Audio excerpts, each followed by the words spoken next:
Waalaikumsalam warahmatullahi wabarakatuh. Waalaikumsalam.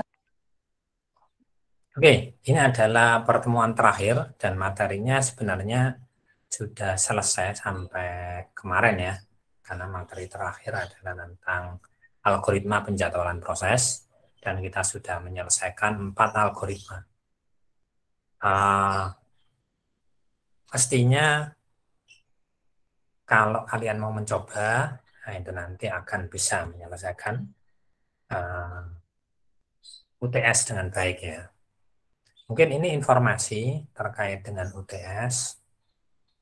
UTS ini nanti ada soal pilihan ganda dan soal esai. Nah, nanti kalian kalau pilihan ganda ya mungkin lebih mudah nyarinya ya. Tapi ya harapannya nyari sendiri, jangan berbagi jawaban ya. Nah, juga ada soal esai, soal isian ya, yang mungkin lebih, kalau kemarin kesepakatannya di dosen sih analisis gitu ya. Nah, meskipun itu analisis yang ringan, ya, sederhana gitu ya. Oke, itu tentang soal. Karena pilihan ganda berarti soalnya detail biasanya ya. Nah, jadi kalian harus betul-betul memperhatikan, betul-betul memastikan jawabannya benar apa orang. Ya. Oke, sebelum kita lanjutkan mungkin ada pertanyaan tentang UTS. Jadwalnya sudah pada tahu? Sudah, Pak. Sudah ya. Hari apa? Sistem operasi hari Rabu, 27 April. Rabu 27 April ya, berarti masih 2 minggu lagi ya. Oke, masih ada kesempatan belajar dengan baik ya. Dan karena ini serentak, jadi semua kelas paralel soalnya sama. Nah, kalian tidak bisa lihat soal sebelumnya ya. Nah, kalau kemarin-kemarin mungkin bisa lihat soal dosen yang lain atau soal dosen yang sama yang kuliah duluan. Tapi sekarang ini ujiannya serentak bareng. Pak Edi? Ya. Ini kan UTS-nya nanti serentak dan soalnya kan diambil dari kumpulan bank soal kan ya, Pak? Lalu untuk jadwal jamnya itu juga mengikuti seperti jadwal ujiannya atau ya, nanti yang nentuin jadwal ujian? Jadwal ujian berarti 2,5 jam, Pak? Oh, maksudnya waktunya? Iya, waktunya ditentukan oleh dosennya ya. Oh, berapa, Pak? Yo paling lama paling 1,5 jam paling. Oke. Biasanya kan 90 menit atau 100 menit lah itu. Kalau untuk waktunya. Kalau jadwal itu karena online jadi agak dilonggarkan itu jaraknya. Gitu ya Mas ya. Oke, siap Pak Edi. Terima kasih, Pak. Oke, sedikit tambahan sebelum, karena materinya sudah selesai ya sebenarnya ya. Ini mengulang apa yang mungkin dulu pernah disampaikan, tapi ini juga penting buat kita ya. Nah, yaitu tentang paralelisme. Nah, jadi paralelisme ini kerjaan dari sistem operasi ya. Kalau kemarin ada concurrency dan paralelisme. Concurrency itu serentak, kalau paralel itu berarti jalan dieksekusi bareng-bareng gitu ya. Nah, gambarannya seperti apa? Misalnya siapa tahu keluar ujian gitu ya. Oke, saya share dulu.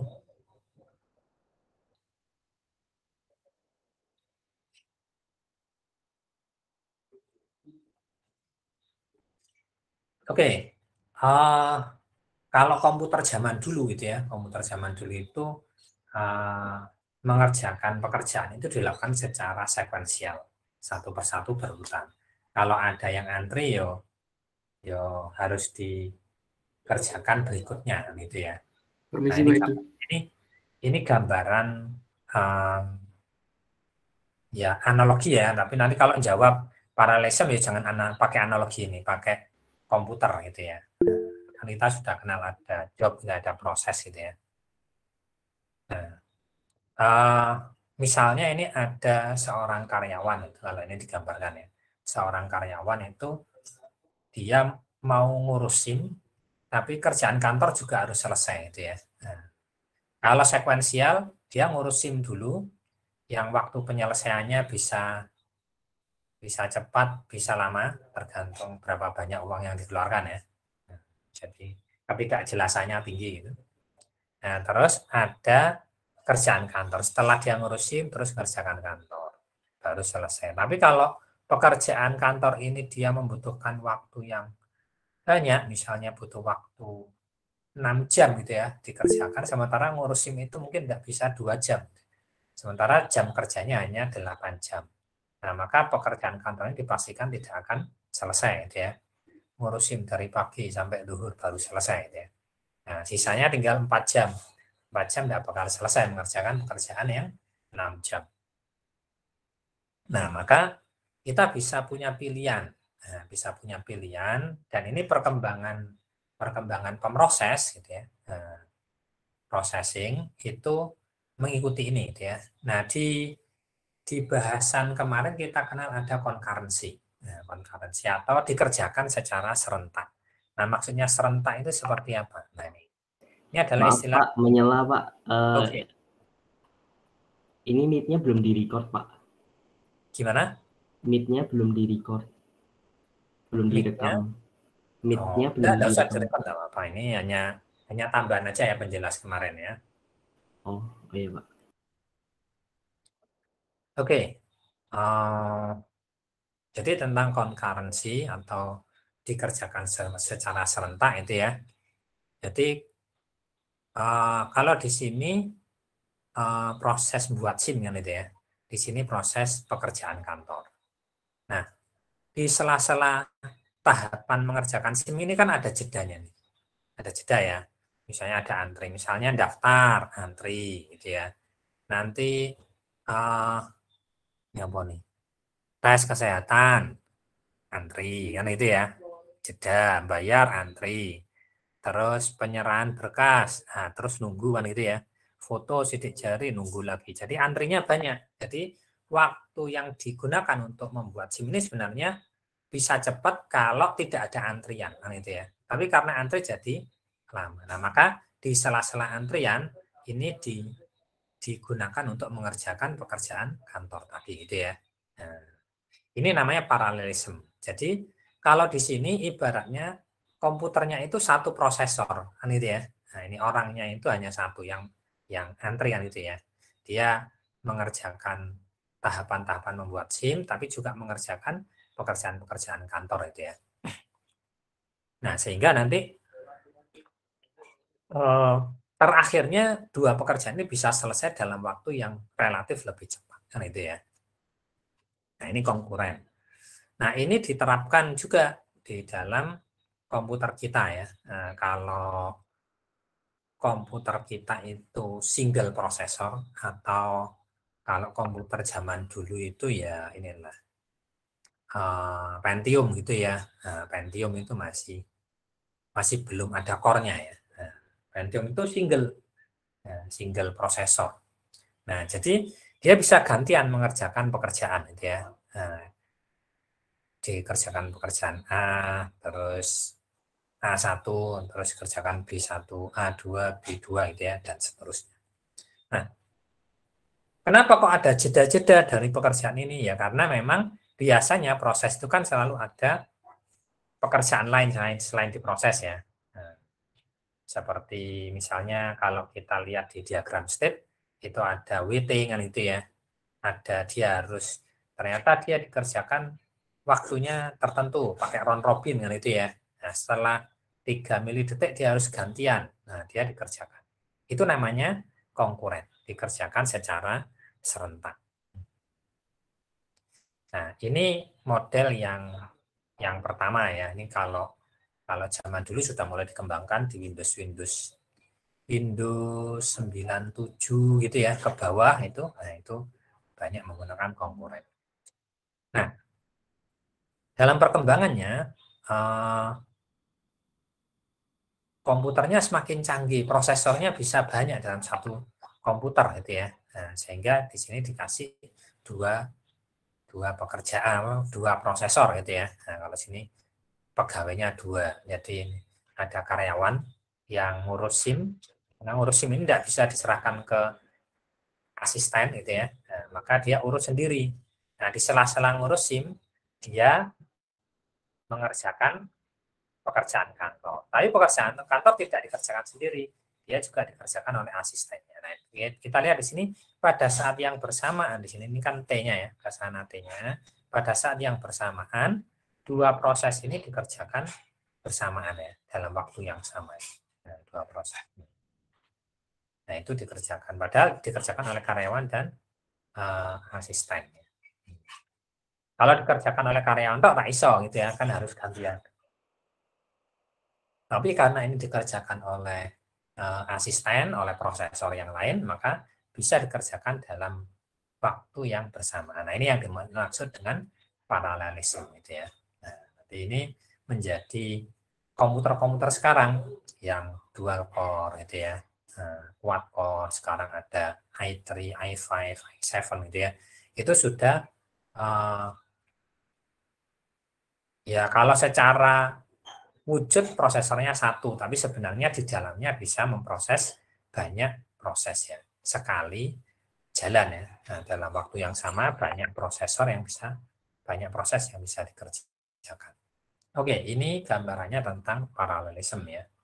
Nah, ini kalau bahasan sebelumnya ini ditaruh di sebelum kita ngobrol tentang scheduling ya. Nah, scheduling itu kita bahas manajemen proses, ada concurrency yang itu ya, ada paralelisme, nah itu di sini. Nah, resiko ini gitu ya, resiko dari konkuren sama paralelisme ini ada resiko-resiko ya. Dulu ada deadlock gitu ya. Nah, itu adalah resiko karena ada proses yang serentak, apalagi proses paralel kan gitu ya. Nah, itu lebih rumit lagi sehingga ada resiko deadlock. Ada resiko juga starvation kan itu ya. Itu yang nanti ada cara ngatasinya itu ya. Caranya biar tidak deadlock, caranya biar tidak terjadi starvation itu seperti apa. Nah, itu ada algoritma lagi gitu. Oke, ini sekedar penjelasan sedikit memperjelas apa yang sudah disampaikan di pertemuan yang sebelumnya ya tentang concurrency dan paralelisme. Semoga ini menjadi apa ini kebetulan tadi buka itu kok ada ini itu ya. Nah, jadi mungkin dengan penjelasan ini kalian bisa lebih paham gitu ya apa yang dimaksud dengan concurrency, apa yang dimaksud dengan paralelisme. Jadi ya, ada pertanyaan tentang ini? Pak Edi, ya. Untuk ini yang penjelasan tambahan ini Word-nya di-share nggak, Pak? Kalau mau di-share boleh tak share di ini aja ya, di grup aja ya nanti. Oke, Pak. Terima kasih, Pak. Kalau mau nanti. Yang lain ada pertanyaan? Silakan. Tidak ada? Oke, kalau tidak ada, saya pikir pertemuan hari ini cukup sekian ya, karena sudah tidak ada materi lagi. Kalian tinggal memperbanyak latihan saja, sehingga nanti kalau ujian bisa mengerjakan dengan baik ya. Yang perlu diingat, nek jawabanmu sama plek, itu nanti saya curigai. Oh, misalnya jawab ini ya, jawab misalnya algoritma penjadwalan proses ya. Nah, mesti ono bedo-bedo sithik lah tulisannya iki ono bedone.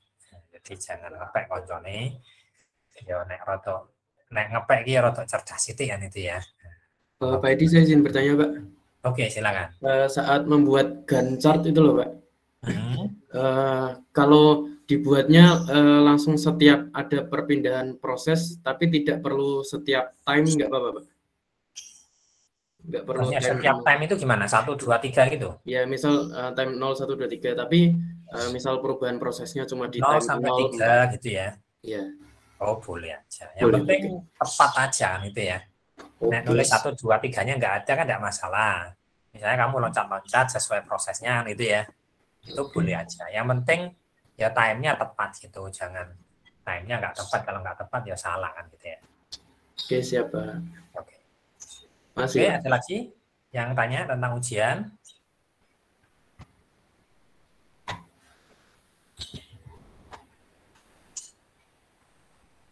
Oke, kalau tidak ada, saya pikir kuliah kita hari ini cukup sekian. Kalian bisa screenshot untuk absen di Kulino. Tidak ada tugas. Kalian bisa fokus untuk belajar mempersiapkan ujian. Terima kasih. Assalamualaikum warahmatullahi wabarakatuh. Waalaikumsalam warahmatullahi wabarakatuh. Terima kasih banyak Pak Edi. Terima kasih Pak. Ya, selamat ujian ya.